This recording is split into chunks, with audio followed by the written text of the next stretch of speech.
Ladies and gentlemen, there comes a time in every person's life when they must look in the mirror and ask a question that pierces the surface and shakes the soul.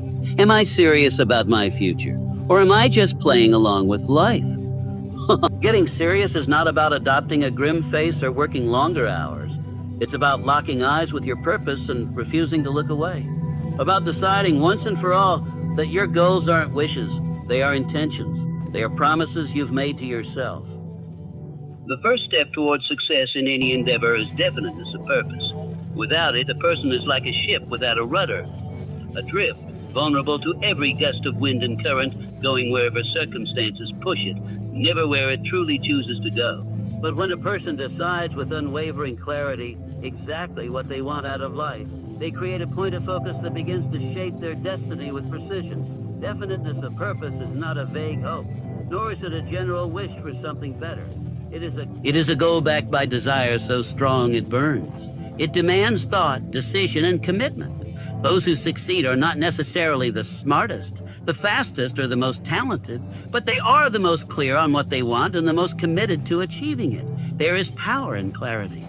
When you define exactly what you want, down to the last detail, you begin to activate forces both within and beyond yourself. Your mind starts filtering opportunities, people, and decisions in alignment with that purpose. You begin to attract ideas and support that once seemed invisible. You start making choices, not based on emotions or circumstances, but on whether they move you closer to your definite goal or pull you away from it. People without a definite purpose tend to chase too many things at once. They pursue one opportunity today, abandon it tomorrow, and switch to another the next day. They are always reacting to life instead of directing it. They fall into the trap of busyness without progress, of motion without meaning. Days pass, months vanish, and years are lost, all because they never stop to decide what they truly want. Definiteness of purpose brings an end to this wandering. It brings focus. It brings intensity. It sharpens your mind like a blade and turns your daily actions into stepping stones. It pushes you to make plans. It forces you to prioritize. It demands that you shed distractions and adopt discipline. It is the first filter through which every decision must pass. To develop definiteness of purpose, a person must first ask themselves the hard questions. What do I truly want? What am I willing to give in return?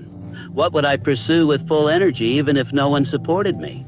These questions require honesty, and the answers do not always arrive overnight. But once discovered, they become the engine behind all achievement. Definiteness of purpose gives you something to believe in, something to fight for, and something to grow into. It eliminates confusion and replaces it with conviction. It does not guarantee that the journey will be easy, but it ensures that the journey will be worth it. When your mind is made up, fully made up, on a purpose that is real, meaningful, and worth pursuing, you become a force of nature.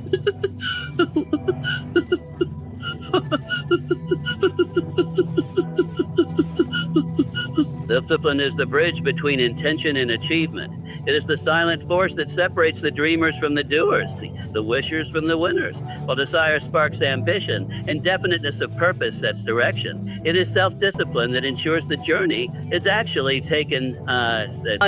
Without it, even the most well-formed plans collapse under the weight of distraction, delay, and doubt. At its core, self-discipline is the ability to command oneself. It is a decision to act not according to mood, but according to mission. It is saying yes to what moves you forward and a no to everything else, no matter how tempting, how convenient, or how widely accepted. It is self-leadership in its purest form. Every day, life presents countless choices. The undisciplined mind reacts to them emotionally. It avoids discomfort. It seeks the path of least resistance. It lives for the short-term reward, but the disciplined mind operates differently. It is governed not by what feels good in the moment, but by what serves the long-term goal. It rises early even when the bed feels warm. It studies when others are scrolling. It studies when others are scrolling. It trains when others are resting. It follows through when the initial motivation has faded. Self-discipline is not natural to most. It is forged. It is built like a muscle, strengthened through repetition, challenge, and discomfort. Each time a person chooses focus over procrastination, preparation over impulse, or persistence over quitting, that muscle grows.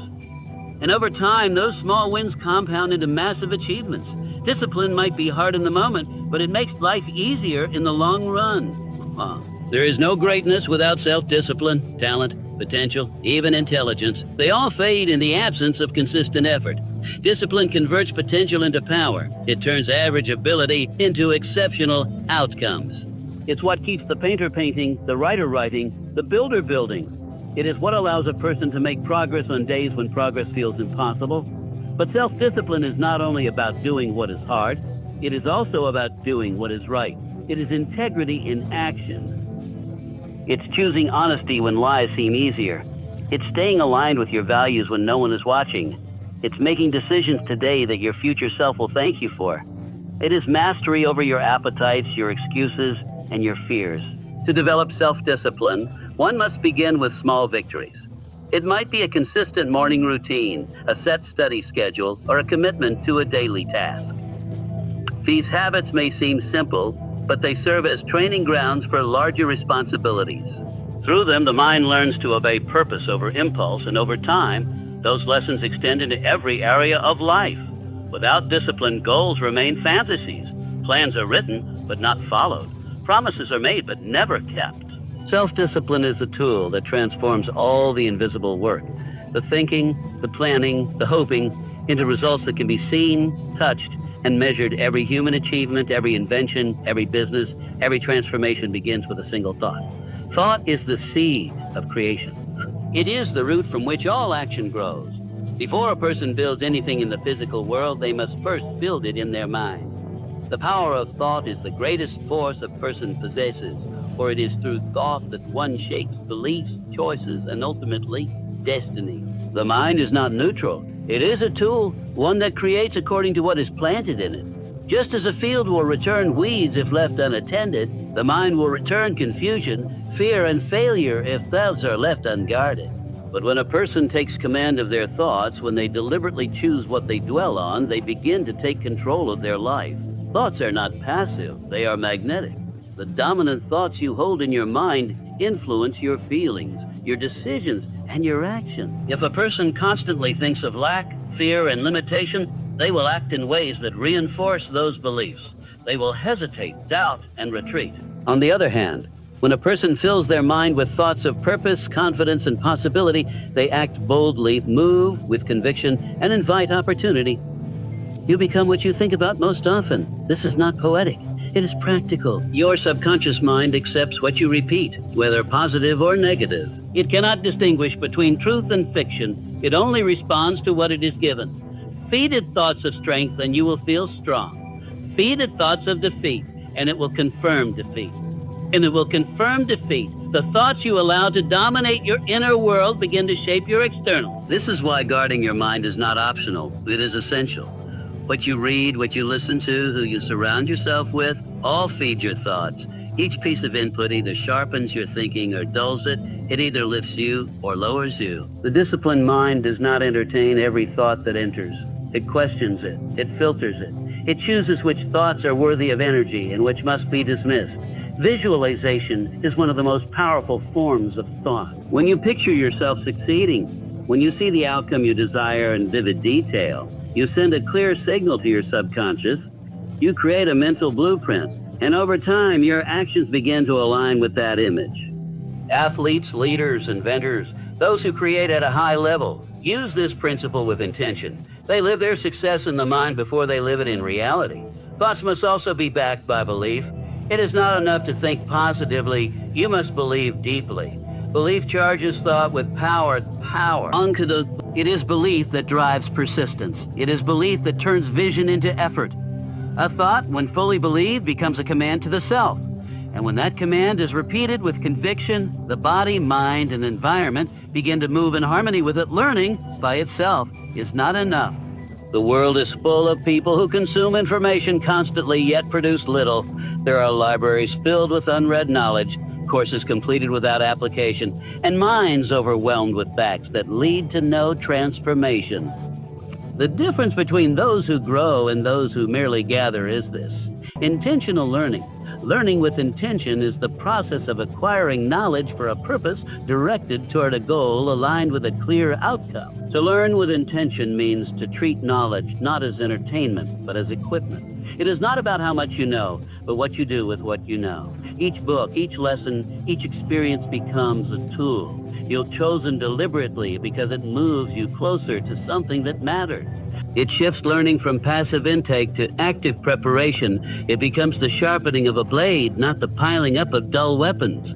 A person who learns with intention does not chase every piece of advice, every trend, every theory. They are selective. They ask, how does this help me fulfill my purpose? If it aligns, they absorb it. If it doesn't, they discard it. Their mind becomes focused, not cluttered. Their time becomes invested, not wasted. True learners are not obsessed with appearing smart. They are obsessed with becoming effective. They learn because they are building something. A business, a skill, a life. Every piece of knowledge they pursue is tied to action. They do not just take notes. They take steps. They experiment. They apply. They refine. They know that wisdom comes not from what you hear or read, but from what you try, fail at, adjust, and repeat. Learning with intention also means learning from experience. It means paying attention to feedback. Every failure becomes a lesson. Every success becomes a clue. Life becomes the greatest teacher when the mind is tuned to extract meaning. People who learn with intention are not easily discouraged because they see setbacks as part of the education. They ask, what is this trying to teach me? And they adjust their behavior accordingly. There is also discipline in intentional learning. The world offers endless distractions disguised as knowledge. News, trends, opinions, they flood the mind with noise. But the intentional learner protects their focus. They study what matters most. They follow mentors who embody what they want to become. They go deep, not wide. They master the fundamentals before chasing complexity. They would rather understand one principle fully than skim 100 ideas they cannot apply. Learning with intention turns growth into a habit. It transforms ordinary moments, reading a page, watching a video, observing a conversation, into opportunities to gain advantage. It requires humility to admit what you don't know and courage to pursue it. It requires consistency because true learning does not happen in bursts, but in layers. And most of all, it requires vision. Because without a clear direction, knowledge becomes scattered, and the learner becomes lost in the very information that was meant to empower them. No one rises alone. Behind every strong individual is a network of influence, whether seen or unseen.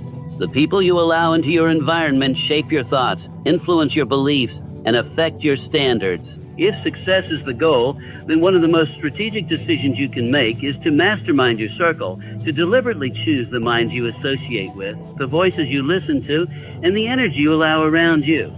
The concept of the mastermind is not about surrounding yourself with comfort.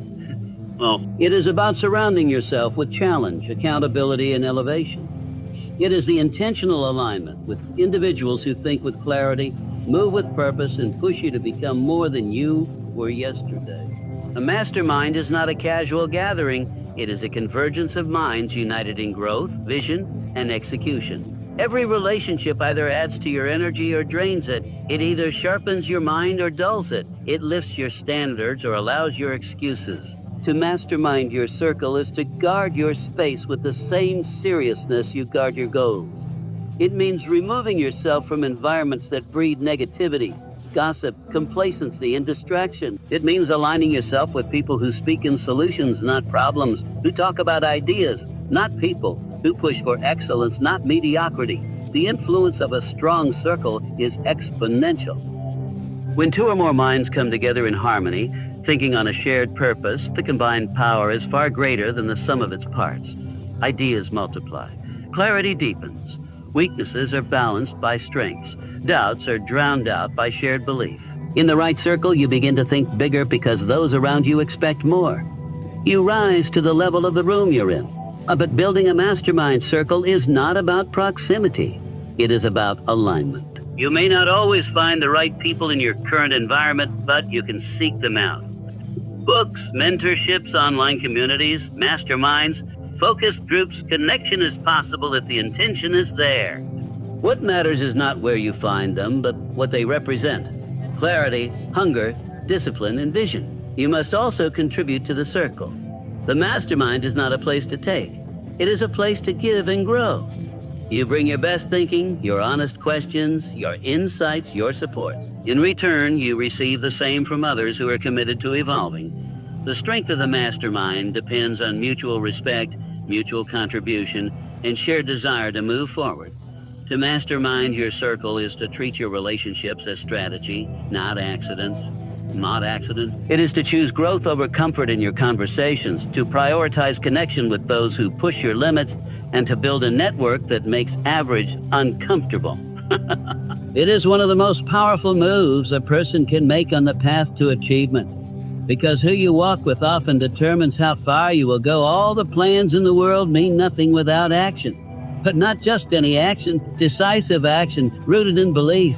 Faith is the unseen fuel behind every move forward when the path is unclear. And when fear whispers that failure is near. To act with faith is to walk forward, not because every step is guaranteed, but because the vision is real enough to demand motion. Faith is more than hope. Hope waits, faith moves. Hope wishes, faith works. Omission is the internal certainty that what you seek is already possible, already available, already forming. It doesn't ask for permission from circumstances. It doesn't beg for guarantees. It operates from conviction, not condition. The person who acts with faith does not need to see the finish line to begin the race. When you take action from a place of faith, you override hesitation. You stop asking the what if it fails and start focusing on a what must I do next. Fear shrinks in the presence of action. Doubt dissolves under movement. Action is what separates the person who talks about their goals from the one who builds them. And when that action is backed by deep faith, it becomes unstoppable. It carries a force that no setback can extinguish, because the person has already decided that the outcome is worth the risk. Acting with faith doesn't mean recklessness. It means trust. Trust in your preparation. Trust in your ability to figure things out. Trust in the process even when the results are delayed. Many people wait for everything to be perfect before they move. They want proof before progress, certainty before steps. But faith says, a start now. Faith understands that clarity comes through motion. Answers appear through effort. Confidence is built through execution. Every great achievement in history began with a step that had no guarantee. The bridge was built as it was crossed. The door was found only after walking down the hallway. The solution emerged during the work, not before it. People who succeed act as if what they want is already unfolding, because in their minds it already is. They speak it, move toward it, and behave in alignment with it. Faith-driven action is not loud. It's not always dramatic. Sometimes it looks like showing up one more day, working in silence, refining the craft, and making one more call, writing one more page. It's the quiet persistence that builds momentum behind the scenes. While others are waiting for permission or motivation, the person with faith is building brick by brick, knowing the structure will stand in time. Even when results are invisible, even when feedback is slow, faith sustains the energy. It keeps the mind locked on the vision and the hands committed to the task. Without faith, fatigue wins. Without faith, excuses grow louder. But with faith, even the smallest action holds power, because it is connected to a greater belief in what's coming. Success does not come by chance. It comes by choice.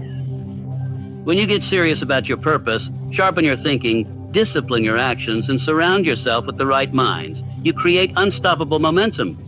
Learn with focus, act with belief, and move each day with clarity.